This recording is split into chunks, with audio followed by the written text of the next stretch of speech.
মুহাম্মাদের নাম জপে যে জন জীবনে যার আছে তার অনুসরণ ধন্য সে জীবন মুহাম্মাদের নাম জপে যে জন বাস্তবায়ন করে যে নিজের জীবনের সাথে বাস্তবায়ন করে যে নিজের জীবনের সাথে সেই তো হলো ধন্য মুহাম্মাদের জন্য। বলেন ঠিক কিনা? নবীর আদর্শ যদি জীবনের সাথে বাস্তবায়ন করা হয় ওই মানুষ ওই এলাকা শুভ স্বর্ণ হয়ে যায়। বলেন ঠিক কিনা? মুহাম্মদ নবীর আদর্শ যদি জীবনের সাথে বাস্তবায়ন করা হয় আপনার জীবনে আপনার থেকে শুরু করে আপনার পরিবার, আপনার সমাজ, আপনার ব্যবস্থাপনা, আপনার ব্যবসা বাণিজ্য, আপনার সব কিছুই যদি মুহাম্মাদের প্রিয় নবী মুহাম্মদ সাল্লাল্লাহু আলাইহি সাল্লামের চরিত্র অনুযায়ী হয় আপনি হলেন পৃথিবীর সব চাইতে সেরা মানুষ। সার্টিফিকেট যিনি দিলেন তিনি হলেন কে? সে আল্লাহ পাক রব্বুল আলামিন জানাই দিলেন ওয়া ইন্নাকা লাআলা খুলুকিন আযীম। সব চরিত্রর সেরা চরিত্র যার ভিতরে ছিল তিনি হলেন আর কেউ নয়, তিনি হলেন আমার আপনার নবী, প্রিয় নবী মুহাম্মদ সাল্লাল্লাহু আলাইহি ওয়াসাল্লাম। তার মানে মুহাম্মদ সাল্লাল্লাহু আলাইহি সাল্লাম সব চরিত্রের সেরা চরিত্রবান, সব মানুষের সেরা মানুষ, সব মায়ার দয়ার মানুষের সেরা মায়ার দয়ার মানুষ ছিলেন মুহাম্মদ সাল্লাল্লাহু আলাইহি সাল্লাম। আর সেই নবীর অনুসরণ যদি জীবনের সাথে করে চলি, আমরা বাস্তবায়ন করে চলি, যদি সেই নবীর পথ অনুযায়ী চলি, তাহলে পারে আমরাও যুগের সেরা মানুষ হয়ে যাব। বলেন ঠিক কিনা? আমরাও যুগের সেরা মানুষ হয়ে যাব। আর এই সেরা মানুষ আমরা সবাই হতে চাই। তো যদি হতে চাই তাহলে পারে সেরা কাজগুলো আমাদেরকে করতে হবে, সেরা কাজ করতে হবে, নবীদের সুন্নাত জীবনের সাথে বাস্তবায়ন করতে হবে। নবীদের সুন্নাত জীবনের সাথে এমনিভাবে বাস্তবায়ন করতে হবে যত কর্মব্যস্ততাই থাকুক না কেন, যত সমস্যাই থাকুক না কেন, যা কিছুই হোক না কেন, আমি আমার নবীর সুন্নাত, আমি আমার নবীর আদর্শ জীবনের থেকে ছাড়তে পারবো না। আল্লাহ পাক রব্বুল আমিন জানাই দিলেন কুল ইন কুনতুম তুহিব্বুনাল্লাহ ফাত্তাবিউনি ইউহিব্বুকুমুল্লাহ। হে নবী আপনি জানায় দেন কুল ইন কুনতুম তুহিব্বুনাল্লাহ। কেউ যদি আমি আল্লাহকে ভালোবাসতে চাই, কেউ যদি আমি আল্লাহকে ভালোবাসতে চাই, সে যেন আমি নবীকে ভালোবাসে। বলেন সুবহানাল্লাহ। তার মানে আল্লাহকে ভালোবাসতে চাইলে নবীকে ভালোবাসতে হবে।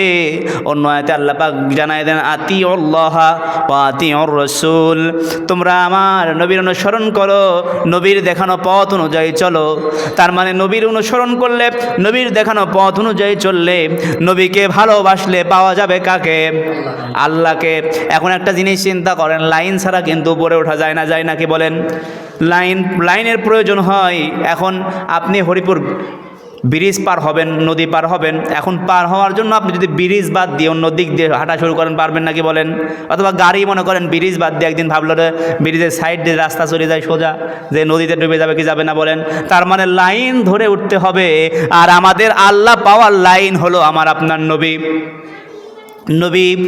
নবীর বাস্তবিক জীবন যেমন ছিল, নবীর চলাচল যেমন ছিল, নবীর সংসার যেমন ছিল, নবীজির রাষ্ট্র পরিচালনা যেমন ছিল, নবীজির কাজ কাম যা কিছু ছিল, সমাজ পরিচালনা যেমন ছিল, কথাবার্তা যেমন ছিল, এই আদর্শ যদি জীবনের ভিতরে বাস্তবায়ন হয়ে যায় তাহলে পারে আপনি একজন যুগের সেরা মানুষ হয়ে যেতে পারবেন। এই জন্য আল্লাহ পাক রব্বুল আমিন কোরআনুল কারীমের ভিতরে জানাই দিলেন নবীর কাছে কিছু মানুষের প্রশ্ন ছিল, হে নবী, আপনি যে কথাগুলো বলেন, আপনি যে কথাগুলো শোনান গো নবী, এই কথাগুলো কি মন গড়া কোনো কথা? নবী কি ইচ্ছা করে এই ভালো কাজগুলো বের করে?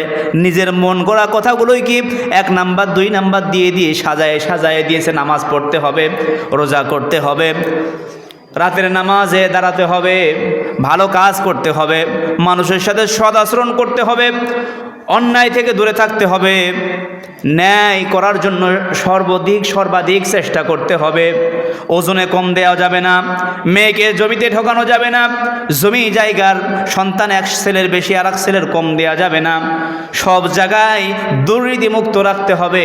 হে নবী, এই যে শিক্ষাগুলো আপনি পেয়েছেন, এই শিক্ষাগুলো কি আপনি নিজের থেকেই দিয়েছেন? এবার প্রশ্ন, আল্লাহ পাক জানায় দিলেন, না, আমার নবী কোনো কথা ইচ্ছাকৃতভাবে নিজের মন গড়া বলতে পারে না। আল্লাহ পাক জানায় দিলেন, ইন্নু হুয়া ইল্লা ওয়াহয়ুহা, ওহীর মাধ্যমে আমার নবী যেই কথাগুলো নবীর উপরে নাজিল হয়, যেই কথাগুলো বিশ্ববাসীর হেদায়েতের জন্য আল্লাহর পক্ষ থেকে নাজিল হয়, এই কথাগুলোই নবী বিশ্ববাসীর জন্য প্রচার করেন। সুবহানাল্লাহ। এই ওহীর কথা কোথার থেকে আসে? ওহী কি জিনিস? ওহী হলো আল্লাহর পক্ষ থেকে ফেরেশতারা, যেটা আল্লাহ পাক রব্বুল আলামিন দুনিয়ার মানুষের জন্য, দুনিয়ার মানুষের হেদায়েতের জন্য ফেরেশতার মাধ্যমে নবীর উপরে বিভিন্ন রকম, বিভিন্ন সময়, বিভিন্ন ধাপে ধাপে কোরআন যেটা নাজিল হয়েছে, এটাকে ওহী বলা হয় ফেরেশতার মাধ্যমে। আর এই কোরআনের যিনি ওহী ছিলেন, তিনি হলেন, সেই ফেরেশতার নাম কি জানেন? সেই ফেরেশতা হলেন হযরত জিবরাইল আলাইহিস সালাতু ওয়াস সালাম। তার মানে নবী এটা নিজের ইচ্ছাকৃত বলে না, এটা ফয়সালা করেন যিনি, কে? আল্লাহ। আল্লাহ পাক হুঁশিয়ার করে দিচ্ছেন, নবী যদি ইচ্ছা করে একটা কথাও বলতেন, আমি তার ডান হাত চেপে ধরতাম। কি করতাম? একটা কথাও ইচ্ছা করে বললে, নবী ইচ্ছা করে বললে, তার ডান হাত আমি চেপে ধরতাম। তার মানে নবী আমার ইচ্ছা করে কোনো কথা বলে না। নবীর যেই কথাগুলো বলে, আসমানের যে ফয়সালা হয়, এই ফয়সালা অনুযায়ী নবী আমাদেরকে সঠিক পথ দেখানোর জন্য যুগে যুগে মানুষ যেন মারামারি, কাটাকাটি, হানাহানি, রাহাজানি, মাস্তানি, খুন খারাপি না করে, এই জন্য আল্লাহর নবী, বিশ্ব নবী মুহাম্মদ সাল্লাল্লাহু আলাইহি ওয়াসাল্লাম আমাদেরকে পথ দেখায় গিয়েছেন। আর এই পথটা যিনি দিয়েছেন, তিনি আর কেউ নয়, তিনি হলেন আমার আল্লাহ। এই আল্লাহর পরিচয় এবার এই